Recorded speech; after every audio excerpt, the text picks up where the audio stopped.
11월 27일 말씀 묵상하겠습니다. 함께 기도하겠습니다. 하나님, 우리가 예수 그리스도의 제자로 이 땅을 살아갈 때에 많은 유익을 바라면서 희생하지 않고 헌신하지 않는 그러한 이기적인 삶을 살지 않기 원합니다.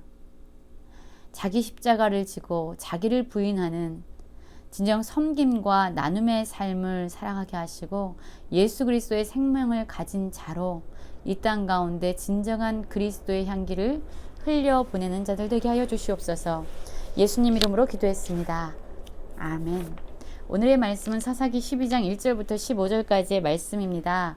말씀을 함께 살펴보시기 전에 개인적으로 말씀을 꼭 읽으시고 묵상하는 시간 가지시기 바랍니다. 12장 1절입니다.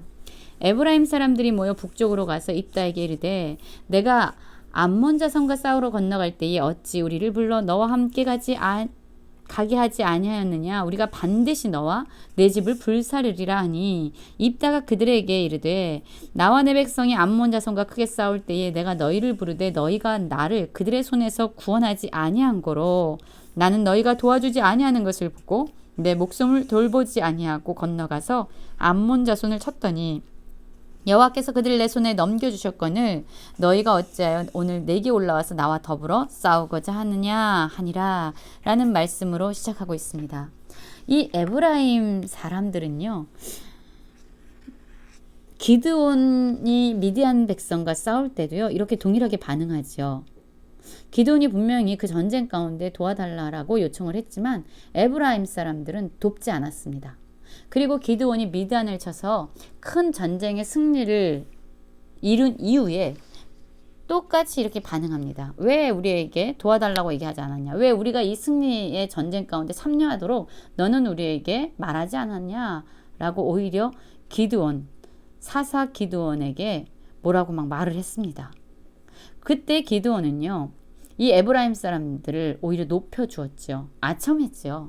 그래서 에브라임 사람들의 마음을 누그러뜨렸습니다. 그런데 그때도 그렇게 반응했던 에브라임 사람들이요, 요번에 입다가 암몬 자손과의 전쟁을 할 때에도 동일한 반응을 합니다. 암몬 자손과 입다가 싸우러 갔어요. 근데 이 입다의 말에 의하면요, 암몬 자손과 싸울 때에 그는 분명히 에브라임 사람들을 불렀다라고 말합니다. 내가 너희를 불렀다라고 얘기하지만 이 에브라임 사람들이 입다를 도와서 암몬의 손에서 이스라엘 백성을 구원하도록 돕지 않았다는 거예요.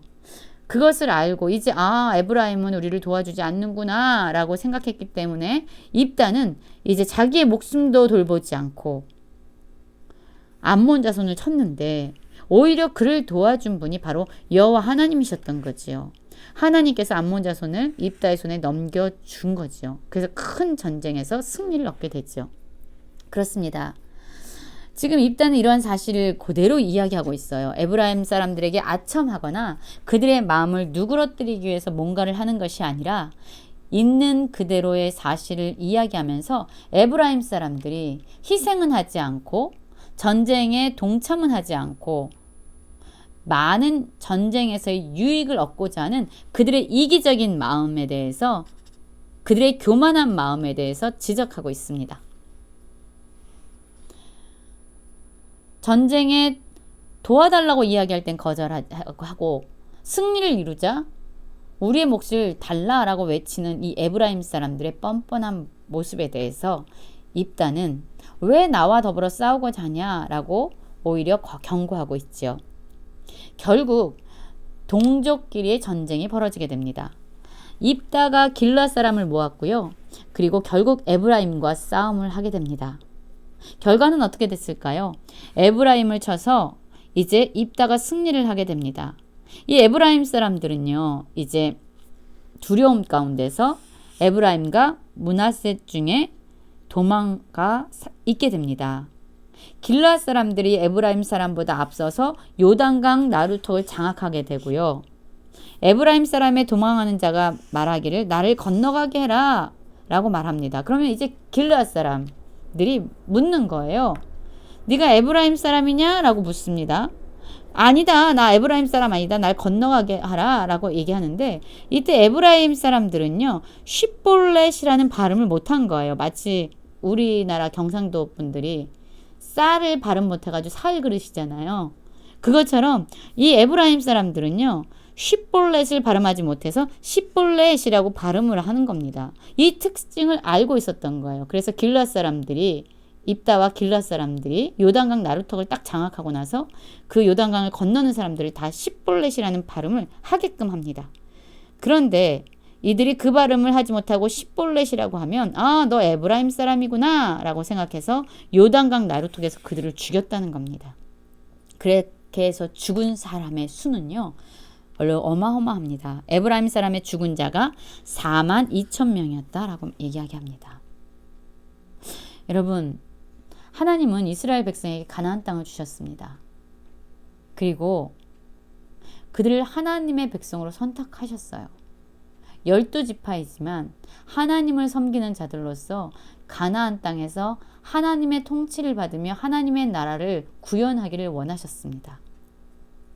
그들의 전쟁의 대상은요, 자기 동족이 아니었습니다. 가나안 백성이었고 이스라엘 백성들을 미혹하고 유혹하는 가나안 이방 족속이 되어야 하는데 이제 그들의 전쟁은 하나님의 뜻대로 이방 민족을 향한 것이 아니라 바로 자신의 민족, 자기 동족을 치는 칼날로 변화됩니다. 너무나도 안타까운 일이 아닐 수 없습니다. 부모님들이요, 가장 힘들어하는 것이 자기가 낳은 자녀들이 형제끼리, 자매끼리 싸우는 모습이 정말로 힘들잖아요. 항상 그래서 우애 있게 지내라. 유언도 우애 있게 살아라. 이것이 많은 부모님들의 유언 아닙니까? 그런데 지금 동족끼리의 전쟁이 지금 사사기 시대에 벌어지고 있는 것입니다. 12장 7절부터 보면은요. 입다가 이스라엘의 사사가 된 지 6년째에 길앗 사람 입다가 죽었습니다. 그래서 그의 성읍에 장사되었고요. 이제 그의 뒤를 이어서 베들레헴의 입산이 이스라엘 사사가 되었어요. 근데 이 입산에게는 아들 30명과 딸 30명이 있는데 그가 딸들을 밖으로 시집 보내고 아들들을 위하여는 밖에서 여자 30명을 데려왔다라는 의미는 무엇입니까? 이방인들과 결혼을 시켰다는 거예요. 하나님께서 이스라엘 백성을 이방 민족의 손으로부터 구원시키려고 세웠던 이 사사들이 오히려 이방 민족들과 융화하고 타협하는 하나님이 원하지 아니하시는, 기뻐하지 아니하시는 일들을 자기 욕망에 따라, 자기 욕심을 따라 기꺼이 행하는 명분만 사사인, 실상은 하나님을 저버린 사사들이 세워졌다는 것입니다. 그는 7년 동안 사사를 했습니다. 그리고 입산이 죽자 베들레헴에서 장사됐고요. 이제 그 뒤를 이어서 스불론 사람 엘론이 이스라엘의 사사가 되어 10년 동안 이스라엘을 다스렸다라고 말하고 있어요. 그리고 그가 야알론에 장사되었고요. 그 뒤를 이어서 비라돈 사람 힐렐의 아들 압돈이 이스라엘의 사사가 됐는데요. 그에게 아들 40명과 손자 30명이 있어 어린 낙이 70마리를 탔더라. 압돈이 이스라엘의 사사가 된 지 8년이라 라고 이야기하고 있죠. 이 압돈도요. 어마어마한 자손을 가지고 있었고 어마어마한 부를 누리고 있었습니다. 엘론은 10년, 압돈은 8년 동안 사사의 직분을 감당했고요. 입단은 6년 만에 죽었고 입산도 7년 만에 죽었습니다. 그런데 이 오늘 말씀에서 언급된 이 사사들은요. 앞서 등장했던 사사들과 비교하면 그 기간이 통치했던 기간이 너무나도 짧아요. 온니엘은 40년을 했고요. 에훗은 80년, 드보라와 기도는 각각 40년씩 이스라엘 백성들을 통치했었는데요. 이들은 너무 짧은 시간 동안 이스라엘 백성을 다스립니다. 그런데 이들의 모습은 전혀 사사답지 않아요. 그들은 이방 족속들과 혼인을 시켰고 또한 이스라엘 백성들을 구원하는 일에 전심을 쓴 것이 아니라 자신들의 부요함을 늘리고 자신들의 자손을 확산시키는 일에만 관심을 가지고 있었습니다.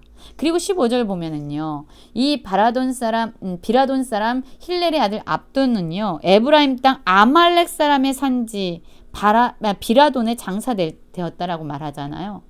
죽은 후에 하나님의 땅이 아닌, 하나님이 주신 기업의 땅이 아닌 아말렉 사람의 산지에 묻힐 정도로 그들의 영적인 분별력은 형편 없어진 것입니다. 여러분, 이렇게 이스라엘 지도자들이 하나님께서 맡겨주신 그 사명과 직분과 그 역할을 제대로 감당하지 못했던 거죠. 그 결과 이스라엘 백성들 전체는 점점 더 심각한 영적 침체에 빠지게 된 것입니다. 우리는 어떻습니까? 하나님이 주신 직분과 사명과 역할을 하나님의 뜻대로 제대로 감당하고 있습니까? 아니면 이들처럼 우리의 부요함을 늘리고 또한 우리의 명예를 높이고 또한 우리의 욕망을 따라 우리의 원함대로 하나님의 계획과 뜻을 무시한 그런 삶을 살아가고 있진 않습니까? 하나님이 주신 사명을 하나님의 뜻대로 감당함으로 말미암아 우리가 머문 곳마다 영적으로 깨어있는 사람들이 일어나는 놀라운 일을 감당하는 모든 성도님들 되시길 간절히 기도합니다.